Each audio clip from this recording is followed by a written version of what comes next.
Hey, Sales Hacker community. Thanks for tuning in today to our webinar entitled Two Enterprise Level Skills to Help Your Sales Reps Close Bigger. So selling solutions and project managing the deal. So we have an awesome lineup today. With me is Ryan Guptill, who's the Enterprise Sales Manager at SurveyMonkey, and Peter Chun, who's a Vice President of Sales at Lucidchart. So we're going to be talking about the importance of these two vital but often underdeveloped skills, and share how mastering them was going to help you and your reps continue to hit all your increasing quotas that go up every single year and every year. So first things first, let's go over some housekeeping items. This webinar is going to be recorded, so no worries if you need to leave or if you think it's fantastic and you want to have your colleagues see it. We're going to share it with everyone, and we'll send a link right after the show. We want to make sure that this is conversational. We want this to be as interactive as possible. So please go over to the Q&A feature and ask any questions that you have. Please don't use the chat. We don't really watch the chat. It's all kind of in the Q&A. So any questions that you may have, please put them in there early and often. In fact, it'd be really helpful if you could please put in your name and maybe the role at your company. Make things nice and easy. Okay. So the agenda is pretty simple today. We're going to make it real easy for everyone. We're looking at defining and creating a multi-thread relationship with your customers, really getting to that technical win, creating a consensus, and then really project managing the deal. All right. So little bit about our presenters before we jump in. So this handsome devil is Ryan Guptill. You can see by the lime green background that he's a Seahawks fan. He's been in this technology world for about seven years and is leading a team of about 30 over at SurveyMonkey. Killer surfer, loves burritos, which would be fantastic today. And Peter Chun has been with Lucidchart for about 3 years. He's actually one of the VPs at the Utah division of the AAISP. And I really wish it was Friday because we get to see him in one of his Aloha shirts. So we kicked off Aloha Shirt Friday. And last and definitely least is me. I'm Craig Hennihan. I've been doing this sales thing for 20 plus years, and hopefully my accent hasn't already given me away, but I'm one of those dreaded Boston fans. So I'm glad it's on mute. I can't hear any of the boos. All right. So great. Now that that's taken care of, let's dive into it. Peter, if you could. Awesome. Yeah, aloha everyone. Thank you so much for the introduction, Craig. Thank you for having us. Ryan, thank you also for joining. We're really excited to get this conversation kicked off. So, the first point on the agenda, defining creating multi-threaded relationships. We've all been in those pipeline reviews, those deal reviews where our manager might ask us, hey, who else are you talking to in this deal? Or we as sales leaders might be asking our reps, who else do we know at this account? Who else are we working with? And a lot of times it gets revealed at the final hour, oh no, we only know one or two people. We find ourselves single-threaded. Ryan, I know you're really passionate about this, especially given your experiences in enterprise sales teams back at Google now, as you build out the enterprise team over at SurveyMonkey. Let's talk a little bit more about that, being multi-threaded in the deal. Sure. So I think when you look at the ability to close a deal and you look at the runway a deal has to have to land, it's so important that you've bought in the organization from the top all the way down, that your solution is going to work. And that's, I think, really what it comes down to is what type of message have you preached kind of throughout your process, and who have you aligned within your organization that you're selling with to get the buy-in, right? I think of the perfect example I could think of right now of something that did work, that is working. We were able to leverage a meeting with a vice president of marketing here with a customer here in the Bay. I went on that meeting. I brought my solutions engineer, and then I also brought my VP of sales in that discussion, and we specifically talked about outcomes, and I aligned that VP with my VP, and there was definitely a relationship built there. On the other side, I actually had my rep reach out to some of the users that we're currently using that would need to use the solution, and we're specifically focused on how does this solution make my day better or work? How does this, and they can see very quickly the feature and functionality that they would need to be successful.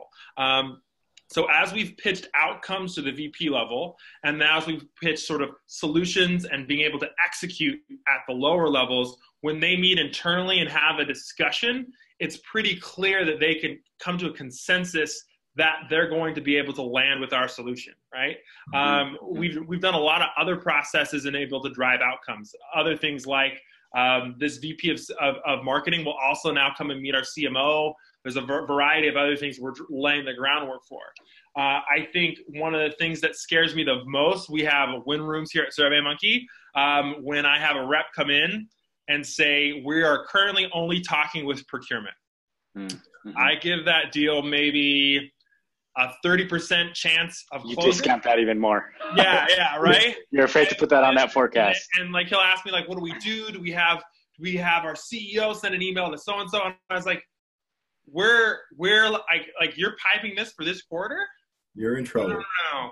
We need to, like, that needed to happen a long time ago. So we actually probably need to pump the brakes on that opportunity and make sure that we're completely aligned across the organization to kind of generate that. Ryan, that's good.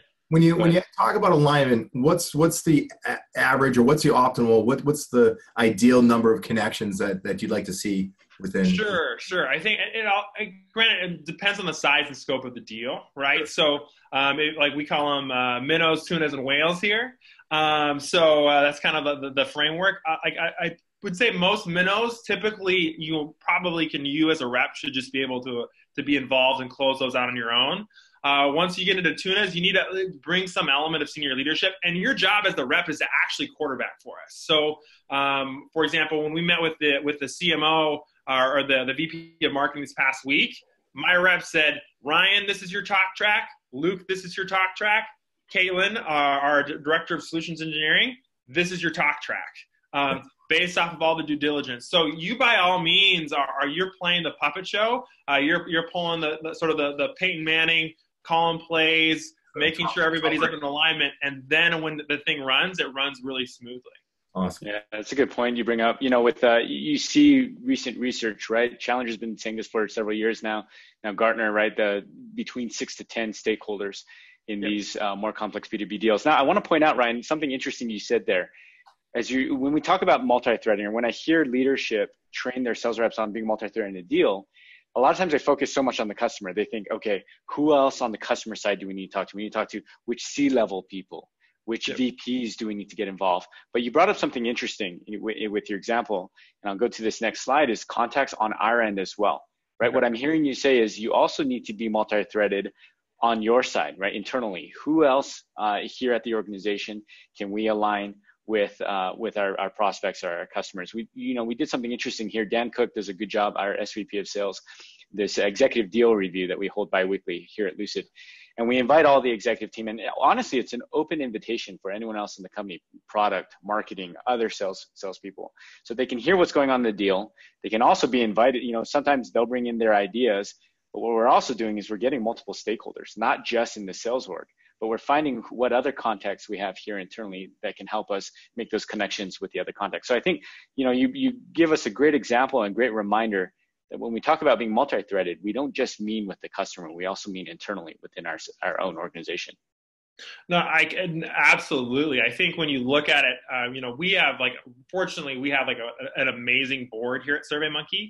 Mm-hmm. So we have, and then we also have, if you look at our leadership and who they're connected with, we have to align with them and make sure that they're included so we can have success in the deal alignment process. Our deals go like we can shave months off of a sales cycle just by leveraging the right contact internally. And then also making sure that they're a part of the deal development process, right? I think making sure product is aligned, making sure legal is aligned, making sure that this whole organization, that's probably been one of the huge benefits of we actually hired our recent VP of sales here at SurveyMonkey from Google, and he's all about company alignment when it comes to closing large enterprise deals. And what we're able to innovate so much farther for product, for how we market to our customers, for how we pitch. It really it helps us internally and become better as a company as we sell with each other. And then also we're able to leverage this remarkable network. And if you'd be surprised, now you have to coach your executives. You got to make sure that they have they're going to talk about partnership. Every executive feels like they can close a deal. They can't. I love them, but they can't. And so you got to make sure that talk track is just really on point. They're going to talk about partnership. They're going to talk about caring for the individual customer. And then as you're able to kind of get things over the line, I always remember at Google, we had this like incredible $5 million opportunity. And it was because we identified that the CEO served in the Air Force with one of our engineering leaders at Google. We were able to create this amazing alignment and this amazing talk track. But that also required me to make sure that he knew everything about the deal, that we had a win plan in place so he could see how we were connected to the organization, which is something really great Lucidchart does for sales. And then also on top of that, we were able to see like what the deal value was for, what the technical win was. All of those things were right in front of this engineering leader's face. So when he went to go talk to the CEO, it was really easy for us to close. Now, you said something interesting there, Ryan. Tell us more about the technical win.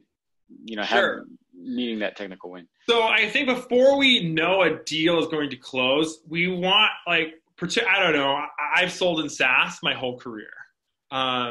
I have sold deals where we may have gotten the customer off the line, over the line, but there's a chance that they could debook like the next year. And when you look at the value of a SaaS customer to your organization, you want them to be there for 5, 10, 15 years. That's how you project the amazing growth that you want.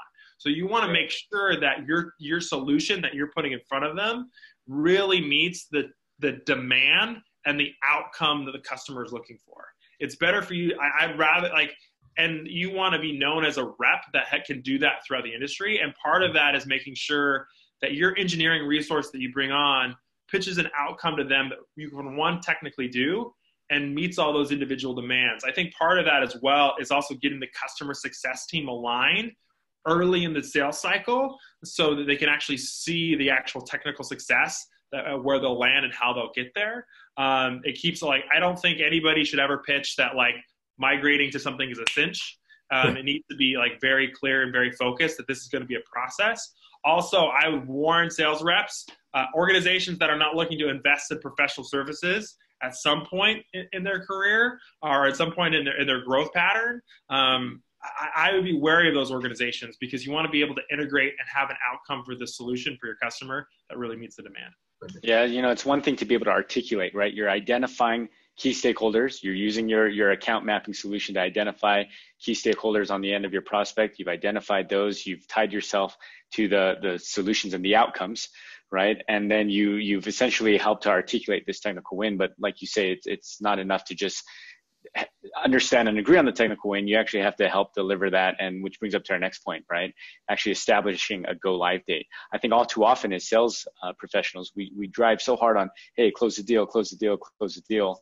We need to think about, okay, what does it mean to go live? What does that mean for our customer? What benefits are the customer going to receive? And how do we manage around that go live date? Tell us more. I know you're pretty passionate about the go live date, Ryan, the way that you run your large deals. For sure. So guess what? Customers do not care that's the end of your quarter. Yep. They do not care. Well, they do when they're trying to negotiate, right? They're trying to negotiate, but here's the thing. They can hear you sweat. Your deal to close for half of the value than that you actually pitched it for. Even from a rep's perspective, that very much negatively impacts your ability to get attainment, to put your position. Here's the thing. Do you want to close a $1 million site-wide deal, or do you want to close a $5 million 500 user deal? Right. And have the chance to grow, right? So I think, and this is why helping the customer understand, this is all the value selling, all the connections, all the work that you were able to do beforehand.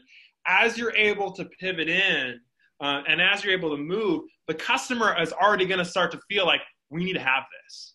Clearly, momentum starts getting built up, right? Yeah, exactly. And so when you're able to present that solution to them and make them feel the impact, they're going to set a go live date. They're going to want to set one. And so when you come in to get to ask that question, it's clearly we've demonstrated incredible value, and clearly we're able to drive some things home that really meet and align with your objectives. This is all about all the due diligence you did before as a rep to land the account. This is what shapes the go live date. So the more actual points you hit home on outcomes and solutions, the more likely they're ready to be we got to do this now. Let's get going. And so we saw that very quickly. Recently, we came on site, we pushed it, we pushed what we could do from a outcome perspective, and quickly the RFP went from a month-long RFP to a 5-day RFP. And we were able to get that go live date. And then once you have a go live date, you can just work backwards from closing from there. And so then piping the deal becomes really easy. When you meet with, like when your reps come to you and they say, we're working back from this go live date and we've agreed to have that. And then we've documented that that's the actual go live date. That keeps you accountable, that keeps your legal team accountable, it keeps the customer's legal team accountable, keeps their procurement officer accountable, which is like super significant and to help get things rolling. Security questionnaires all of a sudden become a lot easier of a process to work through, and you're able to drive that value. To answer the question. Yeah, you bring up a great point, right? Is calling it a go live date. Yep. Looking at this from that lens, it's actually very different from a close date, right? Yep. The close date is, hey, we've got everything signed, we've got the thumbs up from procurement, gone through legal, the red lines are all good, and they're now agreeing to implement our solution. But that is actually very different from a go live date. And I think a lot of, your more inexperienced or newer sales reps might not really understand that there actually is a differentiation between the two, between that close date and the go live date. And I've seen it in deal reviews, right? How often in Salesforce, as sales reps, I've even been guilty of this, right? Close date, okay, we're going to do March 31st. It's the last day of our quarter. Oh, well, guess what? That day's on a Saturday. Is that, and so actually being able to work that and also saying, okay, great, that's the close date. What's the go live date for the customer? And I think you bring up, we've worked with a client recently and under that lens, by approaching it under the lens of what's the go live date, when do they need to have the solution implemented? Well, their quarter starts at such and such date. That's when they're planning to roll it out, our sales solution with their sales kickoff. We need to actually have it on, day 5 of Q2. Okay, that's the go live date. And like you said, Ryan, we work backwards from there. And then the closing motion is now part of that. And then I love what you said, the customer builds up momentum on their side. And now the customer's driving it, right? I'm sure you've seen that at Outreach. Hey, we want to implement your solution. We got to get our sales guys on this. Can we go live at this date? And then you're working backwards. I think you both bring up a great point that I just want to underline in bold. Yeah. The close date is about you. The go live date is about them. And at the end of the day, they don't care about you. Yep. They care about them. So great way to point that out, Ryan. I think just to hammer home a little bit more on that point real quickly, I think when you're the close date for them becomes a formality, right? It becomes a step in their individual like getting a signature just is like, okay, who do we got to get a sign list? What's like, how do we get alignment there? Like, and so on and so forth. The goal is my go live date. Yeah. Yeah, I like that. I'm actually already going to start. I'm thinking, okay, when we get back to my sales floor, I'm going to, when I ask the managers, hey, when is this going to close? All right, great. What's the go live date on all of these deals, right? That's great. I also think it helps in the sales cycle as a seller. Instead of 2 months from now or next quarter, suddenly we say, hey, okay, if you need this by June 1st, legal is going to be 3 weeks, security is going to be 2 weeks. We have to bring SecOps. So suddenly we better get going and we have to start moving on this now. You can't just off.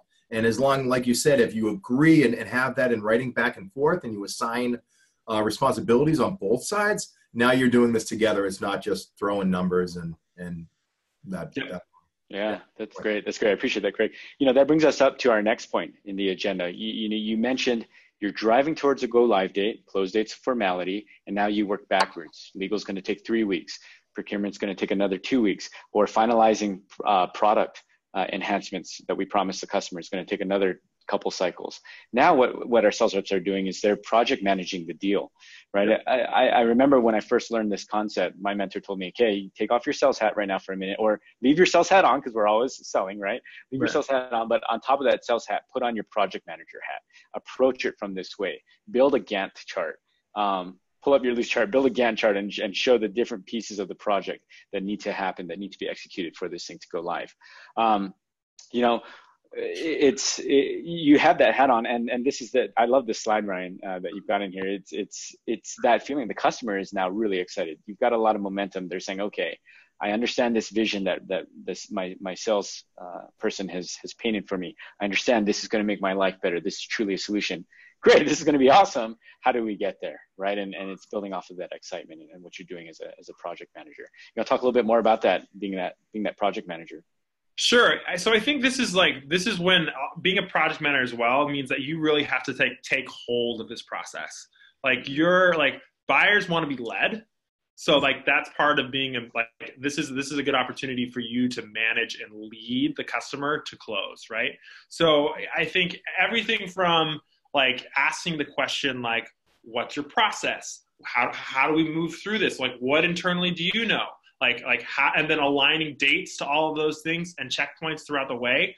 And then the other thing that we started doing is we actually started putting everyone on notice. So we will have like a chart of everything that needs to be done. And then everybody that's assigned at the customer and everybody that's assigned at SurveyMonkey, and whether it's in green, whether it's in red, or whether it's in yellow. And we have our legal contact and their legal contact. We have procurement, and then we have us. And there could be sometimes our CEOs are on that part of that discussion, right? And what we found is accountability. We're no longer pushed to outsource legal resources, right? Or we're no longer like all of a sudden this becomes much more of a priority because everybody is accountable to what they need to do. And then they're also accountable to like, hey, our go live date is here. We need a signature by this date to be able to align with the go live date so you can meet with our customer success team, like, and so on and so forth.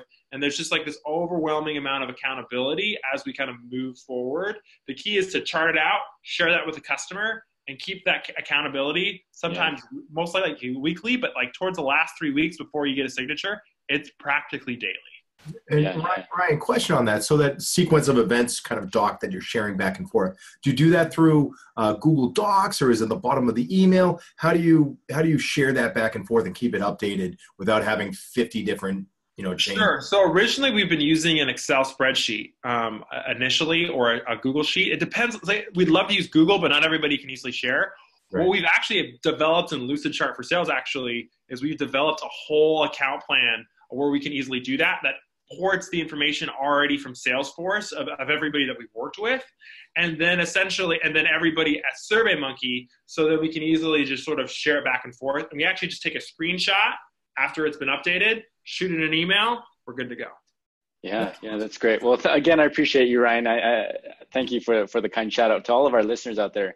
If you want a template or you want to see how this is done, we can actually create a clean template that won't have Ryan's data in it, but we can show you what it is. Yeah, I can't show it to you. A lot of confidential information in there right now. But we'll provide that template for all of our listeners. I appreciate that. Which brings us to our next point.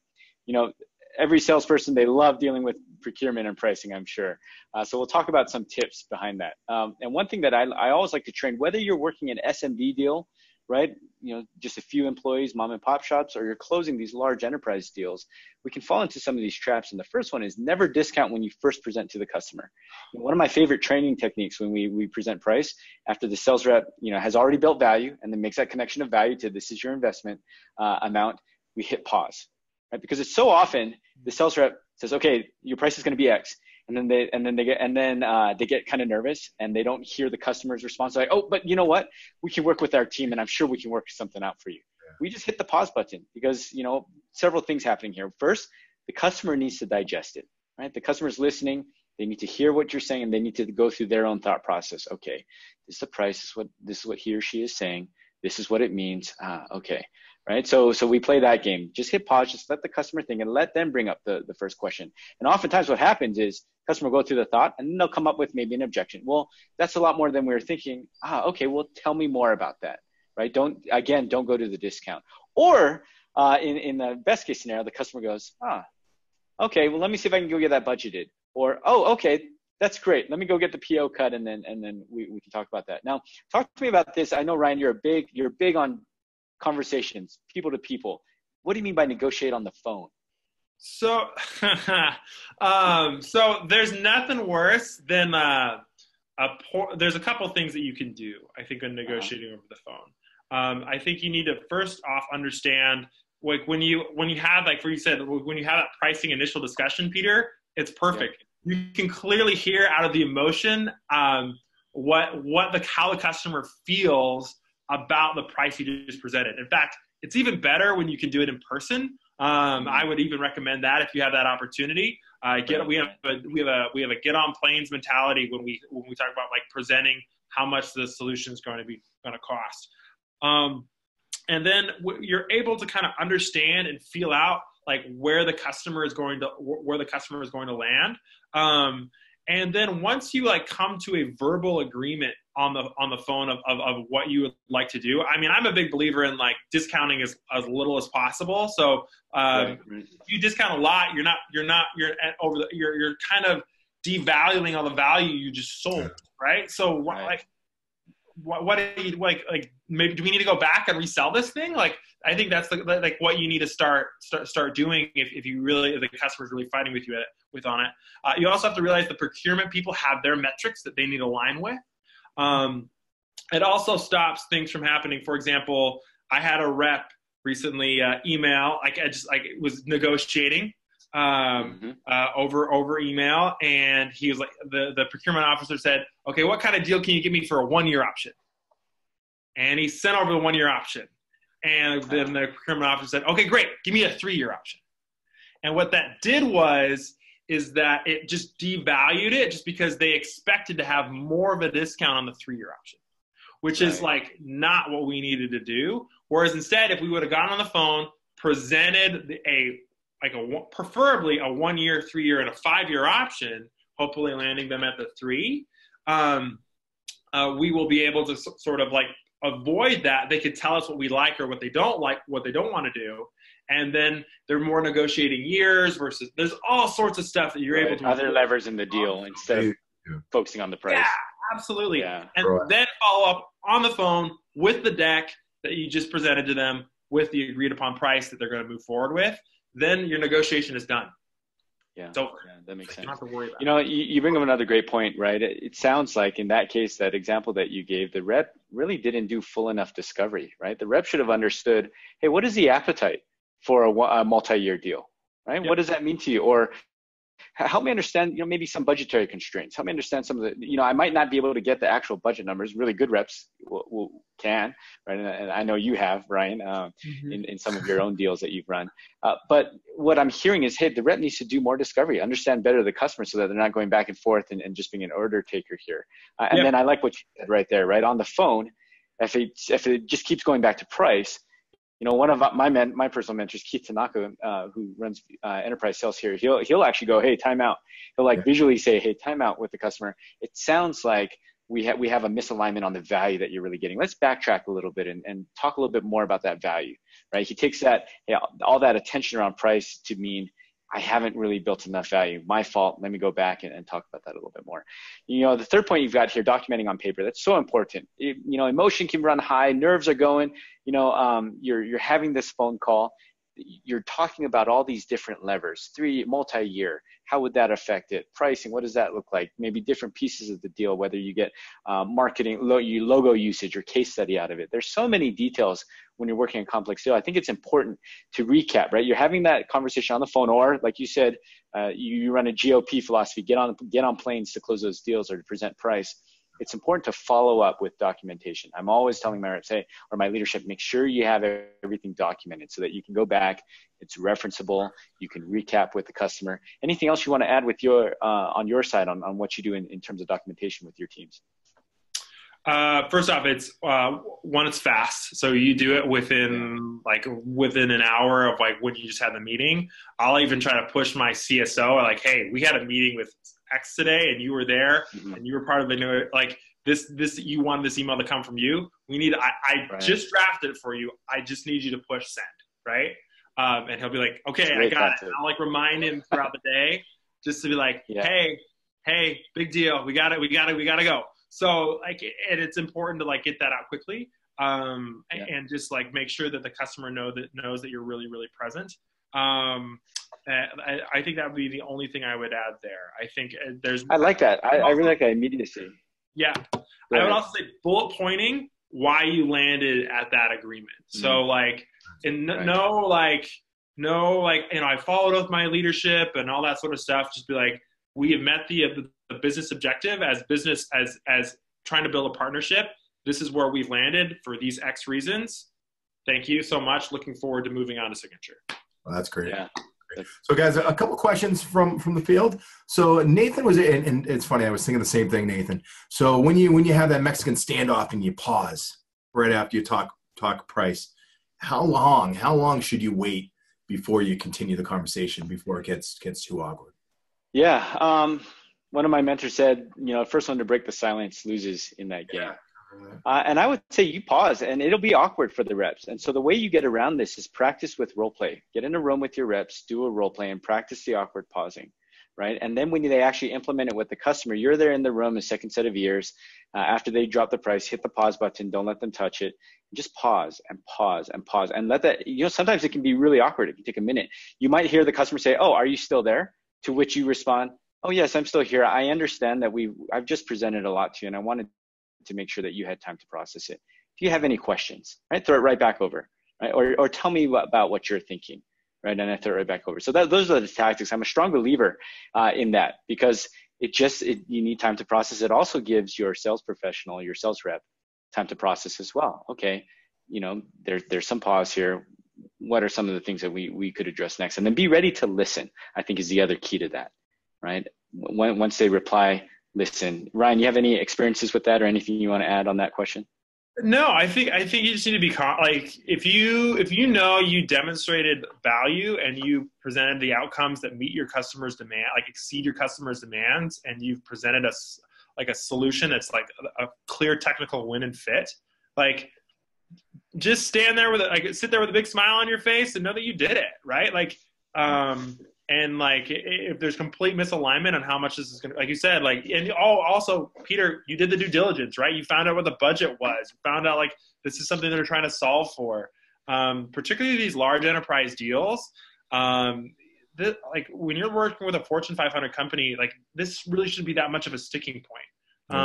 Right. It's more of an issue of how do we scale this pricing? How do we make sure that works? Which is a whole different topic. But I think you just need to be confident in the value and the solution and the outcome you presented. I think that's a great point, and also how you deliver that with that confidence. If you sound like it's a big deal and it's expensive, it's going to sound. But if you're casual and that's the price and this is why, freeze, right? Excellent. So Andrew Edwards had a question more on the procurement part. So he said, if you know procurement's going to work to get the best discount to hit their metrics, do you feel that it's appropriate to initially pitch at a higher price than you normally would be? No. It's more appropriate that you align yourself and your organization and your outcome and your solution with the executives who procurement is working for. So if you do that initially, there's a chance that you may come in at a lower rate, but I think what happens is essentially if you have a really great relationship with not only your champion, but with your decision maker, the person that's going to sign the dotted line, and you sort of say hey, we're trying to land here. Procurement's being really slow. They're being kind of vague. They're saying this is just completely out of range. This is sort of previously what we discussed. If they've already kind of decided this is you even talk to SurveyMonkey procurement, they say, if you see a solution, have us do the evaluation. Do not involve yourself with the sales rep, because if you do, they won't be able to get the best possible price that they can. And I think that is it's super important. Procurement wants to run this thing. The key and the problem with that is you're going to get managed. You're going to get managed through this whole process. You're either going to lose the deal. For example, I tell my reps no to RFPs that just all of a sudden land in their lap, and it's everything right. you do in a week, right? So I think you need to make sure, one, you're not being managed by procurement, and the solution is really wanted by the people that are going to use the solution and make the outcome happen. Gotcha. Yeah, Great. that brings us to our next slide, right? Don't be single-threaded with procurement. I know we talked about that, but to your point, Ryan, I remember being on earlier conversation calls in my career with procurement, and the sales rep does such a great job of saying, hey, look, procurement, we've built so much value with in this case, your line of business leader. Are you, I understand that you're trying to get down to this price. Are you going to be the one to tell he or she in the line of business why we're not moving forward because you can't agree on this price, why they can't have XYZ benefit? But to your point, you can't have that conversation if you haven't identified, if you're only single-threaded, you're not able to really have that conversation. So great point right there. Craig, do we have another question that we want to address? I already hit it. Yep. Okay, awesome. Second point, be prepared to walk away. Now, that can be on the extreme. You could take that if you're working on the smaller deal size. more transactional, yeah, you need to be prepared, train your sales team to be prepared to say, okay, that's not a good deal for our business. It's not beneficial if it gets to that point. But I think the other point is the other caveat or asterisk, if I could, on being prepared to walk away, is being prepared to put the call on time, or put the meeting, the deal, essentially in a timeout. It's okay to go back to your team, go back to your executive team, like you're talking about, Ryan, being multi-threaded internally, right? Getting your executive team together, getting your product team together, or marketing, or whoever else is involved, in saying, okay, team, here's where we're at on the deal. Here's where we're asked to give. What other levers can we pull? So when we say walk away, we in some cases, yes, be prepared to not do a deal. But as a sales rep, you need to be able to have the discipline to walk away and say, okay, I can put this on timeout, and let's regroup. Let's get creative on what we need to do for the solution. What other levers could we pull to help this deal move forward? Ryan, you had anything else? Yeah, go ahead, Craig. I was just going to say a great question just came in from Forrest Hall. Yeah. Thanks, Forrest. So he asked, many RFPs generally have the stipulation not to contact anyone other than procurement, doing the risk of being disqualified. So how do you multi-thread, in this type of instance? Oh, man. So there's a couple ways to do that, right? Clearly, you're being managed. Yeah. That's what's happening. So it depends upon, this is when you really rely upon your C-level executives and your company board or whoever would have you to be able to go above procurement here. And that's not really fair to you as a seller. You're not building a partnership between you and their organization when you kind of get that to fall like directly into your lap, right? So I think first and foremost, go ahead and see if you can work through the RFP. So the way we do it at SurveyMonkey is we work through the RFP, and then we make sure we try to leverage those relationships in the background, and sort of like see, because we just have this like incredible opportunity to leverage this amazing board with connections across everywhere. And then we can really get some C-level engagement, which sort of like disqualifies that procurement piece.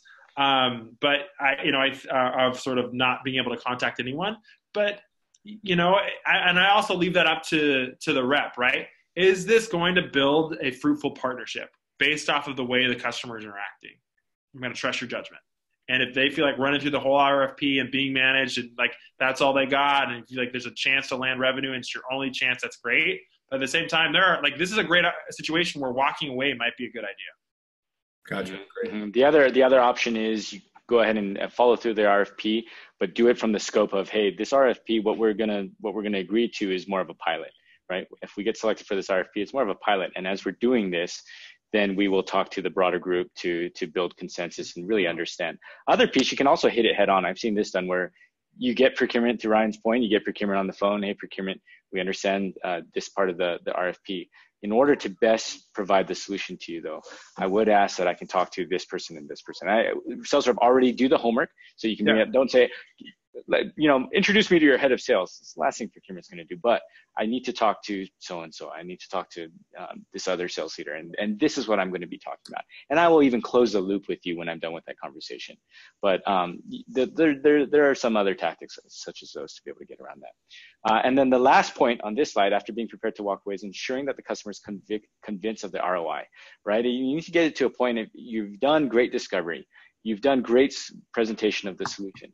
Making sure that and as you're working on being multi-threaded, making sure that all parties involved understand the value that they're getting from it, right? If you have, and I think that's a great point. Again, get on the plane, get in front of your customers so you can read the room, you can read even the nonverbal cues, you can see who might be a detractor and who might need to be won over. And don't be afraid of that no, right? We've heard this as seasoned sales professionals, that the deal starts at no. When I hear a no, and what that means is, when I hear that no, then it shows me where I need to focus my attention to help the customer understand ROI and help drive that ROI. I think one of some of the best sales professionals out there are able to teach and almost train their customers so well on the ROI that they're getting, the customer can then articulate that ROI back, right? And it's really important that the customer can articulate that. Totally. I think I always, and the ROI is defined differently by each individual customer. I think it's ROI can be, I always remember like one of the largest deals we ever had the opportunity of closing at a very large search engine company. I think the ROI the thing we were trying to drive home with a specific customer was partnership, and being able to make sure that was like we were head over heels competition wise for the partnership with this individual customer. And as we kind of went through that process, for them to be completely convinced of the ROI that they were making, in the 11th hour before they were going to make the commitment, they were deciding not to. Our C-level executive like found out that was going to be the case, and he was like, I feel like I just need to align myself a little bit more with the C-level executive on their side. Can I give him a call? Can you give me some talking points? And it like became like very clear that like that was just like one extra step that we had to do to make sure that they could make this larger commitment. So I think making sure that everyone is driving home the ROI from the whole sales cycle is so important. The only thing I'd like to add just to that is asking what they expect or what type of ROI matters to them. Because the word ROI is thrown out there, and is it 2x, is it 5x, is it 500x? Really understanding what they're looking for as far as expectations and going into that conversation with that knowledge is extremely, extremely helpful. Yep. That's a good one, Craig. Just taking the time to simply ask, how do you define ROI, right, to the customer? What's success look like to you? Right? Yeah, exactly. Good. Which brings us to our next point. Legal documentation. When, the age-old battle, do we use our NDA MSA? Do we use theirs? What's the guidance there? I can tell you here at Lucid, it depends on obviously the mechanics of the deal, some of the objectives that the customer is trying to achieve versus, are they in alignment with what Lucid's trying to achieve? And so we are open to it. There are certain guidelines that we have depending on the nature of the deal if we do include their MSA. I'm curious, Ryan, how you do it at SurveyMonkey. Sure. So this is actually something that's been new to me. So my experience was at Microsoft and was at Google, right? Which we just sort of say, you have to use ours. Tough. Right. We're Google. Use our MSA. Yeah, exactly. Like, it sucks for you guys. Like, that's just like the way it is. Like, we have to move at scale. Whereas at SurveyMonkey, we've just really started to become an enterprise business. And so I think the key is, and this is where sales leaders and legal need to develop a really good talk track. So we have like some key markers where we say, you have to use the click-through terms, this size and scope, because we have to keep our SLAs at scale. We require this organization, you guys, based off of the solution you're going to purchase from us, to utilize our MSA. But then, of course, there are some organizations where they're going to be spending a million or millions of dollars on the platform. And so because we're getting to that level, there's going to be some custom work that's going to be done. And so they just feel a little more comfortable leveraging their MSA, which we kind of understand because we're bridging that gap between SaaS and a more custom solution. And so we're a little bit more open to it. But that's sort of essentially kind of like what we encourage everybody to do is sort of see like where on the scale of like what solution are they buying? The most important thing is that that we are able to keep our SLAs intact and that we don't overburden our legal team and not be able to land a really good opportunity and to partner with our customers. Yeah, I think, in the industry, there's no really hard and fast rule, at least not yet. And so what it comes down to, what I'm hearing from you, Ryan, what we've also experienced here at Lucid is it comes down to being able to listen, being able to do great discovery externally and internally, having great communication with your customer, understanding your customer's needs, what they're trying to achieve, understanding your own company's needs, and getting guidance, right? Having that communication, like if it's internally, you mentioned being open with legal, being open with our C-suite, to say, okay, well, where are the guidelines here, and then how can we guide our team that way? This brings us to our next point, right? As we're talking about being multi-threaded, the legal documentation and these tactics that we do, it comes down to a simple simple execution point, actually, on the sales rep, being able to understand the process, understand not your internal sales process, but your buyer's buying process. We've heard this now for several years in the industry, right? This train of thought that we need to not be so sales-centric, be buyer-centric. And what I mean by that, I've recently heard a call where sales rep has said, well, hey, this is our selling process. This is our sales process. This is how we do it. And it needs to be, no, wait, help me understand your process. Help me understand your buying process. Walk me through that. And you've got great, I think, Ryan, you gave us the material for this slide. It's as simple as identifying who is it that signs. We talked about this earlier in this webinar, working backwards from that go live date, not just the close date. The close date is a piece in that. Using internal resources, so making sure that your contacts, you identify the contacts inside of your company, whether they be C-suite or other departments who can be involved on our side. And then having that open communication of the close plans internally, and then also with your customers, that your customers on the same page. Anything else there that you would add, Ryan, in terms of understanding your buyers' processes? It's just so important you say the question, what's your process, versus like who signs. Because what's your process, like that they'll like, because every procurement officer is going to say, well, I sign. Right. You know, like that's and so it's so important that you're able to understand and establish these are all the checkpoints that we need to nail. And this is our go live date. So can you, like, that's also why we document it and share it with the customer, because we want to be able to make sure, and like in a screen share environment, we're able sharing with them, like showing them, okay, based on these dates, here's everything we need to fill out. Here's some of the things we've seen from customers before. What else do we need to do? Are we checking all the boxes here? That way, like, you're sailing towards a signature on March 15th versus March 31st. And things are just moving along. Yeah, that makes sense. Brian, only question that came up on this, and it does happen. What if you're selling into a non-traditional, commercial project owner like HR, and they might not really know what their process is? This is why you need to make sure that you need to ask them, you need to get a procurement officer involved, right? So even though you're selling into HR, that's great. We just need to find out who helps you buy stuff, because I guarantee you there's somebody helping you buy stuff. Yeah, one way that we've also trained this is we'll then ask the question, okay, well, tell me about the last time you purchased something. You purchased a piece of software in this case. Well, tell me about that, right? And I can actually, oftentimes you'll get a little bit more insight. You'll get a more in-depth answer because they're able to think about that. And then from that conversation, it might key you into who else you need to talk to. Oh, well, hey, it sounds like, I appreciate that you're not as closely involved in the buying process, but it sounds like Susan was involved in this. I'm going to, with your permission, I'd like to reach out to Susan and just understand a little bit more about that process. Ryan, I think you had a little bit more to say about that. No, I think you nailed it, man. I think that's like a really good ad, which is sort of saying, well, have you done this before? There's going to be the chance, though, that they don't. They haven't, right. And we actually went down and chased down a procurement officer at that organization and said, hey, this team's trying to buy. They're not sure. Love to give us some insight. And they were actually super helpful. They were like, oh, this is what they need. Great. This is who you need to talk to. Yeah, it's interesting. You commonly find that with if you're selling, especially into startups or fast-growing companies, because the processes, they either don't have it in place or it hasn't evolved. The process hasn't caught up yet. And so what I would recommend there, this whole think visually motif or thinking is map it out for the customer. And the customer could actually walk away from your sales interaction with, hey, Ryan, thanks so much for walking this through with me. I now have a process map so that, in future processes, I know who to talk to and what to do here. It's great. No, totally. The other thing is, if they're small like that, IT usually knows who's buying. So maybe that's interesting. Okay. Yeah. Involve IT as well. Good. Yeah.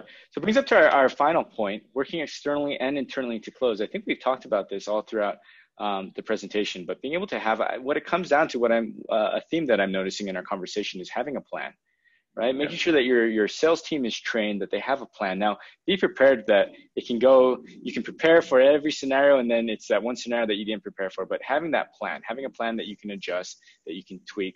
And I like this point that you put here, Ryan, is prepping your execs. And you gave a great example of that, I think, earlier in this conversation, where you gave us that example where you involve certain executives, and you even tell them, you give them a briefing sheet. Okay, in this meeting we're going to, I would like you to touch on this, this, and this, right? Being the quarterback.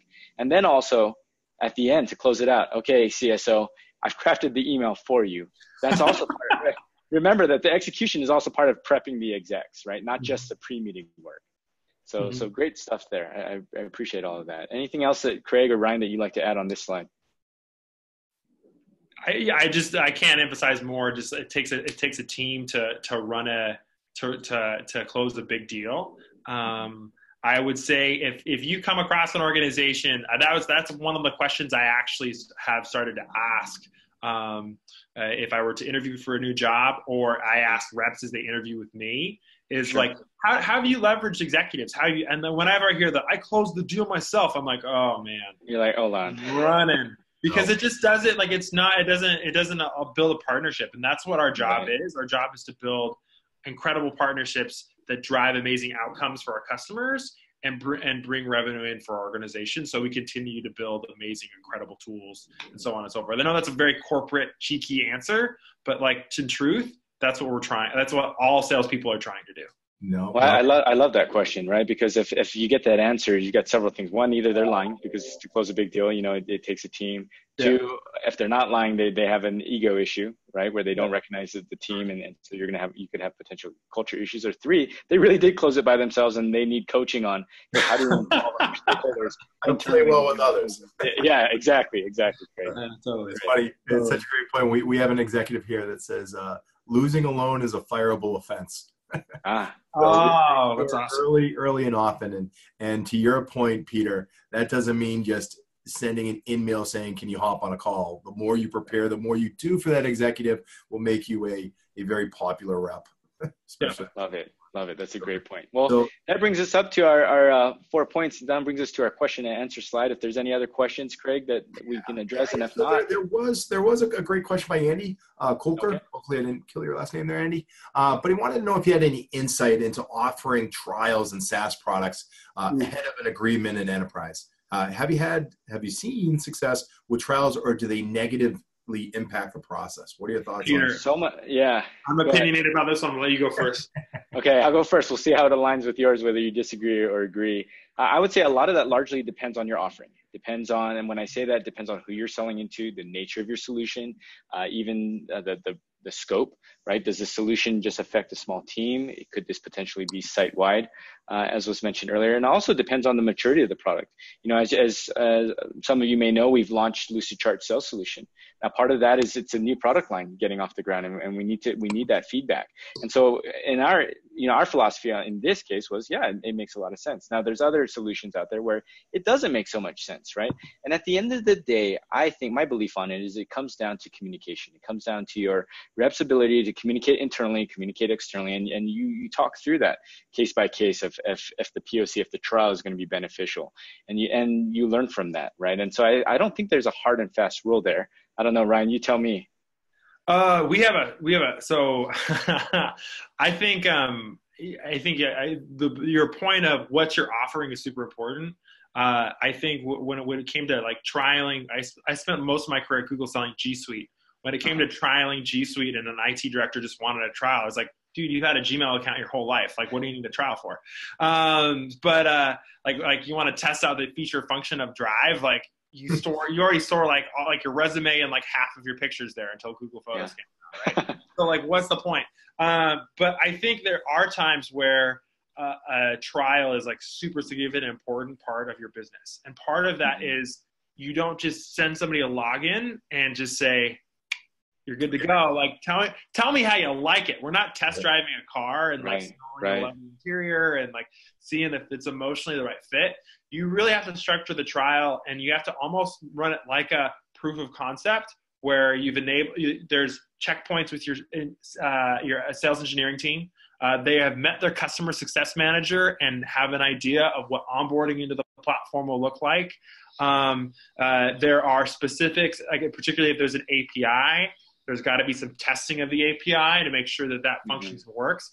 And then I would also tie with, hey, if you can find a way to make your environment like that could eventually be something that they launch into in the future.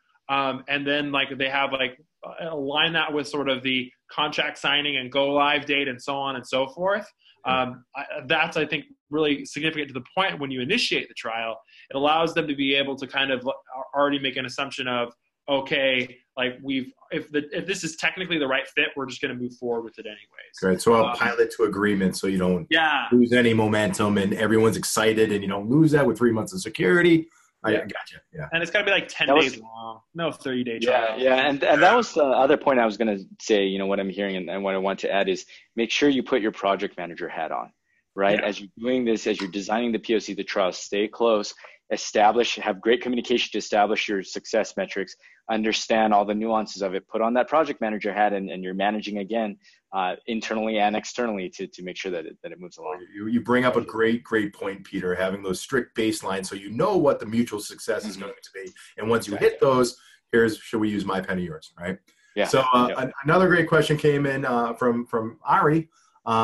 Ari Shane was wondering, so what resources do you usually use to prepare and learn a bunch of prospects and their needs? How do you know all this beforehand? Yeah, so sorry, go ahead, Ryan. No, you go. You got it. I'll go. Well, I was going to say your typical prospecting methods, right? Taking the time to understand your customer, not just the people, but the account as well. So especially, you have people selling into the enterprise size companies, taking time to listen to the quarterly earnings calls, taking time to understand what's important to the C-suite, right? And then on the personal level, taking the time to understand, it's typical social selling 101, right? Understanding who your target is, understanding what are they commenting on, what's important to them. And then I would also say, remember that I think we make a mistake in our industry. A lot of sales reps make the mistake of, hey, I'm doing all this research and everything to prepare to make that first phone call or that first customer interaction. And remember to approach this holistically and understand that my customer interactions, the discoveries that I do, the phone calls that I do, the emails that are exchanged are all actions that help me do this discovery. So this, again, Keith will always tell our enterprise team, when you think you've done enough discovery, do more discovery, meaning discovery is done throughout the entire process. Even when I'm talking to procurement, I'm constantly doing discovery. Ryan, what did you want to add there in terms of preparing? And Sure. I think it's there's two things. I think your S1 and so we actually, before you interview at SurveyMonkey, we give you through your interview process. I see people do this every day because we're hiring like crazy right now. So if you're looking for a job, anyways, but I think as we kind of go through this process, part of that is creating an account plan and seeing not only I've seen people do SWOT analysis. I've seen people look at the S1s, and the people that do it best after they do their account plan are able to tie in their research from what they've done from the company and look at that research and to be able to tie it into their presentation and align it with what SurveyMonkey can do for them.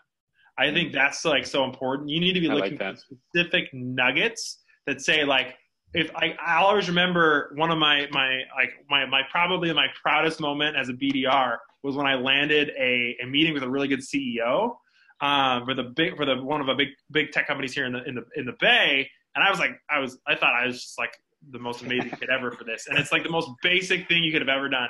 I saw that he had a Mad Money interview, watched it for 2 minutes, got on and wrote him a LinkedIn message and said, hey, watch your Mad Money interview. You valued these 3 things. I think we can align Google Cloud with these 3 things because of X, Y. Can we have an onsite? And he was like, thanks for watching the Mad Money interview. We're like, yes, let's do it. I think, but the problem was the communication back to the rep wasn't there, and we didn't show that alignment that we had really done the research and through the solution that we were going to drive for them. And we just totally missed the boat. And right now that organization is not a customer of Google Cloud because we just totally missed what they were trying to do and trying to accomplish because they just didn't do that. We didn't do enough research in the beginning, and we didn't actually tie it back into our presentation. So had you done the correct research, get everyone on a plan? I know you talked about plans throughout this webinar, but end us on a high note, Ryan. Come on. Oh, okay. Have everyone on a plan. Well, I was trying to do that. Yeah, I was saying, so, at the end of the day, the problem, I hate to say the problem was the person that booked the meeting, like the rep didn't clearly do the due diligence. I think we're an example where we've done that really, really well. Was recently with the organization that we were just at, right? So technically we had an on-site visit where we were asked not to sell anything. That was the question. And we got on site and we essentially did the due diligence. We found out from that this particular customer was a vendor of us. So we talked to the sales rep that sold us the technology that we purchased. We found out we back-channeled every possible way we can to find out what this person's initiatives were. And then we came in and simply sort of started with, hey, we heard these things are 3 things you care about. What else do you care about? And then she went into, she's like, wow, you did some due diligence on that? And then she like broke down into those things. And she was like, and then she literally asked, what can SurveyMonkey do to help me with this? That's fantastic. Well, guys, that's actually a great point. Nobody cares what you know until they know that you care, right? Yeah. So I want to thank you both, Ryan and Peter. This has been a fantastic hour, and to everyone that asks great questions, thank you. To the questions we didn't get answered, we'll definitely follow up on. But I want to thank everyone in the Sales Hacker community, and look forward to our next webinars.